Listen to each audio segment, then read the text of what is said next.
And away we go. It is the nightcap right here on BearcatJournal.com. Brought to you, as always, by Galactic Fried Chicken. Visit www.galacticfriedchicken.com. Download the app for Android, iPhone, everything Galactic. Get yourself down to Dayton, Kentucky, Wednesday through Sunday. Tell them to pump it up and save yourself 15%. The perfect Sunday football food. Comfort food, Chad. It's comfort food. It is comfort food, and we need comfort right now. I did get a message today from a member that went in on my recommendation, tried the chicken dunkers, and we're basically like, oh my God, they're so good. They are so good. Like, it's the new hot fire at Galactic Fried Chicken, the chicken dunkers. Excellent. Everything Shane comes out with, hot fire. A couple things to get to before we get to what we have to talk about. Housekeeping. First, Kerry Combs is not going anywhere. I'm not leaving. So, immediate reaction. Good. Necessary. You need a recruiting presence in Ohio and Cincinnati. Okay. Kerry Combs is a massive recruiting presence in Ohio and Cincinnati. He's been a good defensive backs coach. Cincinnati had one of the best special teams units in the nation last year. He had some intriguing offers out there. There were options out there. Yeah. So you give him a 3-year deal. You allow him to stay in town. You show to him how much he means to the city and how much the city means to him. Great. What are your thoughts? Same. I mean, Coleraine boy. I didn't go to Coleraine. My dad did. My dad lived there. My dad actually grew up with Kerry, and my aunt knew best friends with his wife, actually. But he's a staple of Cincinnati. Call it what you will, but he is a staple of Cincinnati. And I don't think anyone can actually argue that. And if you're trying to immediately, the guy said he wanted to put the best crew together that he could. And that includes Kerry Combs. If you're going to do that, then you can't miss out on somebody who can recruit this area better than maybe anybody. Mm-hmm. So well played. Yeah. The other, Trey Tucker, has essentially declared for the draft. He's not going to be playing in the Fenway Bowl. Not a surprise. Trey had an outstanding 4 years here as a Bearcat. He was a massive contributor on this team and a leader, and he will be missed for sure. Agreed. We're going to see a lot of Will Pauling. And my guess is Will Pauling is going to be very good. They're going to need more firepower in the slot.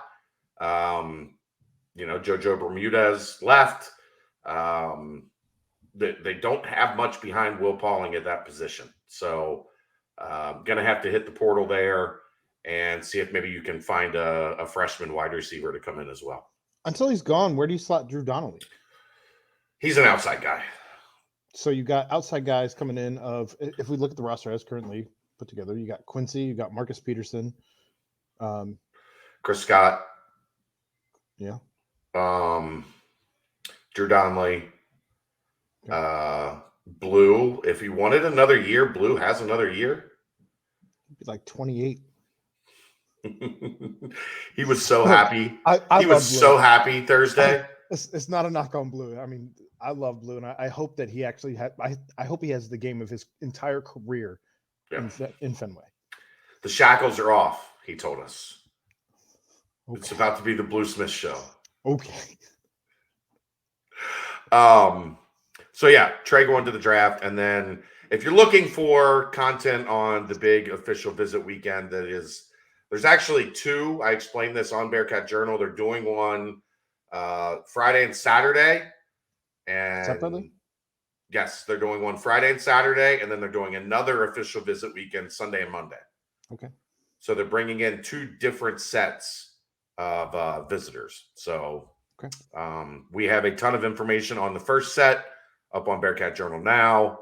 We will be working on the second set tonight and into tomorrow to get you everybody that is on campus and everything that is going on. So a lot of great stuff on the recruiting front. Poor Mick. Mick didn't know what he was getting himself into this coaching carousel.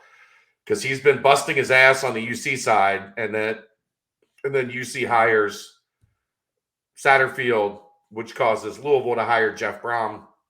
And now not only is Mick my recruiting guy, but he's running the Purdue site. So now he's running a coaching search and all of that fun stuff up there. So that's why they pay him the big bucks. welcome to the business, my friend. Welcome to the business. Getting in his first full coaching carousel as a full-timer at 24/7. He's getting his ass kicked. But he's doing a great job. So all that's on the football board at bearcatjournal.com. 50% off an annual subscription right now. And if you're a monthly subscriber, you can also upgrade to annual for 50%. All right. Well, let's get into it. Crosstown Shootout. Xavier wins 80-77. It was almost the greatest comeback in shootout history. If you caught Xavier at 2.5 points, you're You're having a bad day. Or well, yeah, if you caught him at +4, the 3.5. Yeah, 3.5, 4. Didn't go so well for you. Look, what did we talk about all week? Something's off, but guess what? Vegas is almost always right. Which is crazy. I know. So, first half. That was a team that was trying to do too much. It was hero ball. They were not moving the ball. They were playing almost exclusively in isolation. I have a stat to back that up. Okay. There were 11 assists in the entire game for Cincinnati. 11. Mm-hmm. That's terrible. Xavier moves the ball fluidly. There were 3 assists on 7 made baskets in the first half. That shouldn't surprise anybody. No. Xavier had 9 assists on 15 made baskets. Second half, after 8 assists on 20 made baskets. After Kenyon Martin lit a fire under them. I mean, in the locker room. He said, quit playing like shit, basically. As well he should have. Because they were. Yeah, they were. They were. It was a bad half of basketball. It was. I don't know why he didn't have. Why couldn't he do that speech at the beginning of the game? Just have him in before, do the pregame speech. Like, go in and be like, hey, I'm going to be courtside. Don't play like shit. But once again, I mean, it was ugly immediately. They were like Xavier gets a dunk. They were 27% through almost the entire first half. What did they finish the first half at? It was right at around 30. I'll look in a second, but 13-1. Xavier to start the game. 13-1. Like, you're down 12 points before the first media timeout. You can't allow that to happen. UC shot 25.9% from the floor and 25% from 3 in the first half. I mean, that's playing far behind the 8 ball. Yeah. But again, it goes back to going down the floor and just chucking up a shot.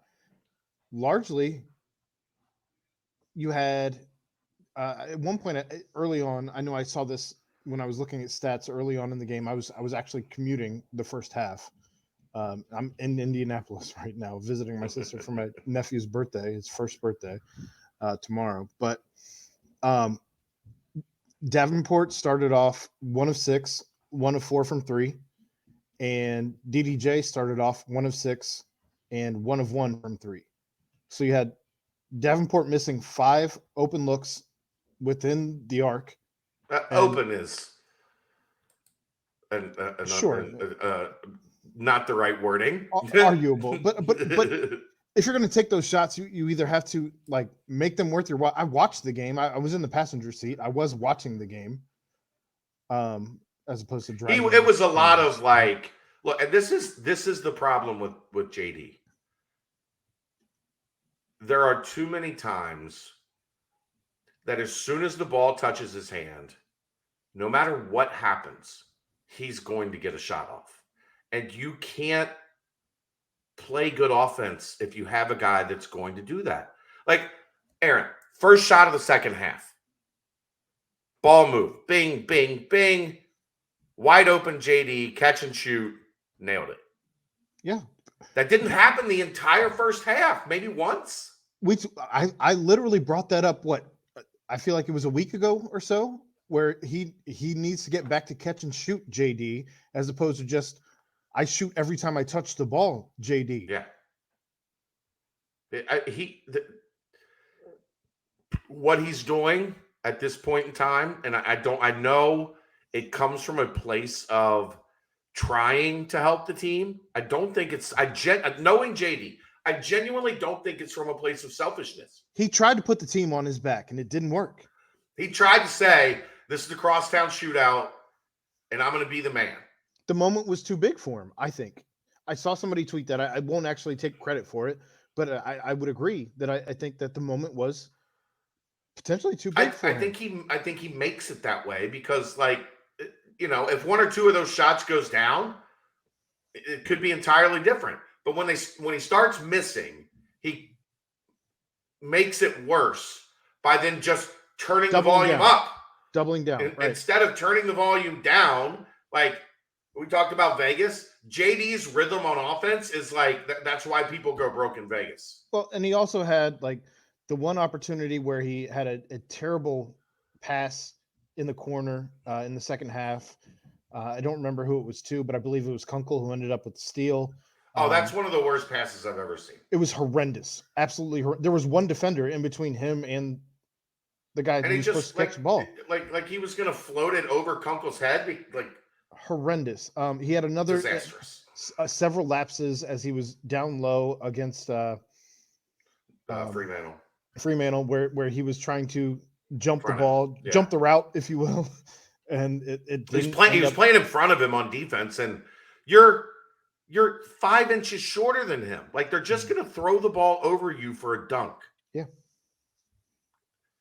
He's got to get reined back into a team concept because right now he's not playing well as a team player. He's trying to be the star. He's not the star. But again, I want to double down on the fact that it's not the fact that he doesn't want to be a team player, because I think this team means everything to him. But he's doing too much. He's trying to put the team on his back, and I don't think he can shoulder the load. But that's not the real problem. The real problem is he doesn't need to, right? Yeah, there are roughly. Go ahead. Go ahead. No, you go ahead. I was just going to say, you go ahead. You've got DeJulius, who is probably the best player in a big moment. He's not afraid to shoot the ball in any situation. He is not afraid to put the team on his back and do what needs to be done. He is gritty. He is the definition of a Bearcat, and he is everything you ever wanted him to be, and then some. I think that when the moment gets big, Dave gets bigger. Now he was bad in the Arizona game, but like by and large, when the game gets big, Dave's game gets bigger. He has been everything that you have. I can't say enough good things about David DeJulius. Yeah. I feel like he's probably been here 2 more years than he anticipated. And I think at least one. I think that his move from Michigan to Cincinnati has probably served him better than even he anticipated. Yeah.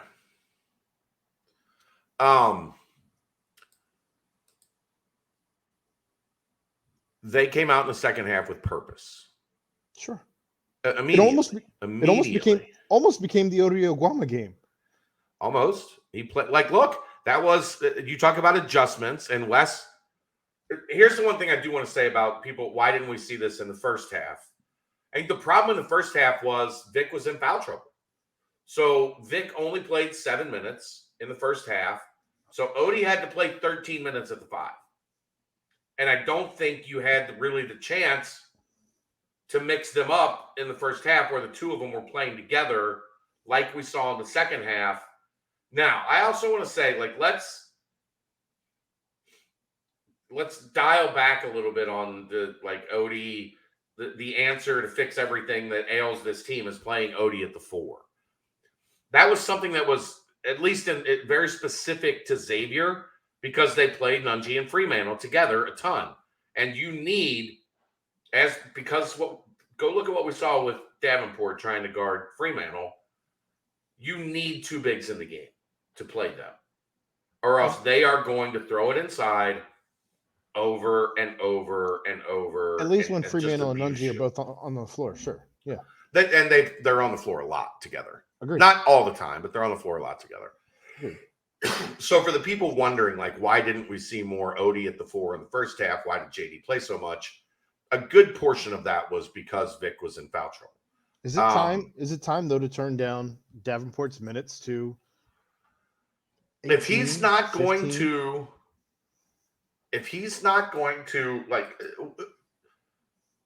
our guy Killer V posted this on the board. Okay, I haven't had a chance to check the boards. I've been doing stuff out here with family, but this team in 4 of their last 6 games has scored at least 49 points in the second half. 49 points in the second half. That's bananas. When they move the ball and when they play team offense, they are a really good offensive team. What are you saying at halftime, though, that is so different than before you go out? Hey, dumbasses, what you're doing is not working. Listen. Thanks, here's the other problem. With John and with Rob out, you don't have a lot of leash to to use the bench for teaching points and moments. You're down your second string point guard. You're down your number 1 defender. Your rotations are limited. I still, and Josh and Dan are going to be very, very, very good players here. Mm-hmm. You're still getting them used to games, environments like that, situations like that. They've never played in anything like that. No, I can't wait to talk to Landers this week because as I talked about, we had a conversation on Tuesday that he had been in a lot of big games like that. He had seen tons of environments better than what the Crosstown Shootout was going to be. I haven't. And he was like, I have. And I'm like, no, you haven't. Did it get loud? Because I feel like every time it was intense in there. And of course, I'm only beholden to what the camera catches, what the people, what the audio for the stream feeds. I guess my biggest issue was I feel like the people, and I know that you get tired of hearing me say this, but the people in the lower bowl don't get excited. Aaron, they were down 17 in the first half. The first half? What's there to get excited about? I understand. The second half even in the second half, when you're getting it down to 5. Electric.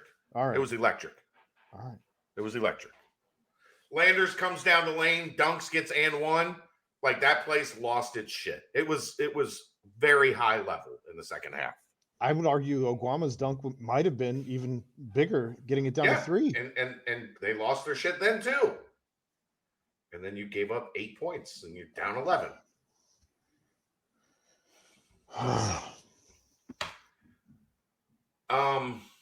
I don't want this to be a 40-minute nightcap. So I understand.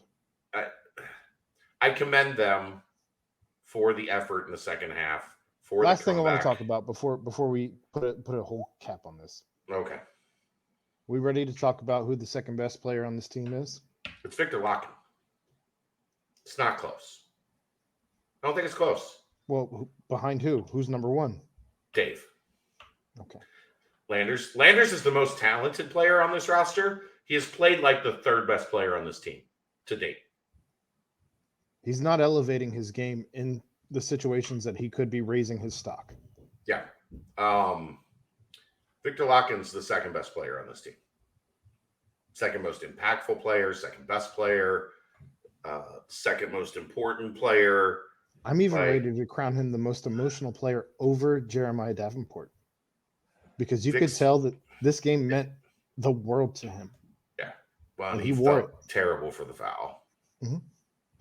But Vic is leveling up rapidly. The timeout. The other thing, the timeout. Sure. I had That's a excellent. brilliant. Ken Palms already talked about it. That it was absolutely. Did you see the No. tweet? I'll pull it up You while you're talking.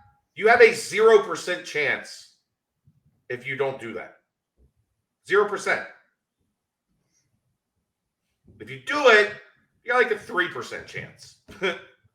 Ken Pomeroy regarding Wes Miller's timeout hack. There's no question it's easier to score off a throw-in. You get a free untimed pass. NBA actually made a rule about 40 years ago to eliminate this loophole in the timeout rules. College will get there eventually, I guess. That's from Ken Pomeroy. He knows a thing or two about basketball. So I had a text from a coaching friend of mine that was watching the game, and he said he saw my Twitter feed, and he said they realize the reason Sean Miller missed the shot is because Cincinnati, all they could do is throw a 94-foot heave, and that's unless you're Connecticut, and then you get like a 70-foot heave. No. That's apples and anchovies. Why? Because as soon as Jared Hensley touches the ball, the clock starts. And Jared Hensley is 20 inches off the ground, right? He has to come down, touch the floor, turn, and pass. He caught the ball, came down, they stopped the clock immediately, like 9/10 of a second or whatever it was, right? Right. That was half what they a second. Yeah. Half a second elapsed from him catching the ball to hitting the ground, turn and pass, another half second or longer. They wouldn't have had time to catch, land, pass, catch, shoot. Mathematically, almost completely, unless the time the clock guy decided also line up the shot. Like, I mean, there's so much that goes into it. So if you call the timeout, you at least get the ball out of bounds, down 3, with a chance to tie the game with a long pass and a catch and shoot. Now, credit to X, they tipped the ball, and as soon as you tip, the clock starts. Because they threw Nunji in on the pass. Like, the guy's like he's 7'9" or something. It's stupid. I hate him. I hate all of them. I hate the shootout. Over it. I hate everything. 80-77. Xavier wins. We'll talk more about it on Monday night. That's the nightcap. He's Aaron Smith. I'm Chad Brendel. Brought to you by Galactic Fried Chicken. Right here on BearcatJournal.com. See ya.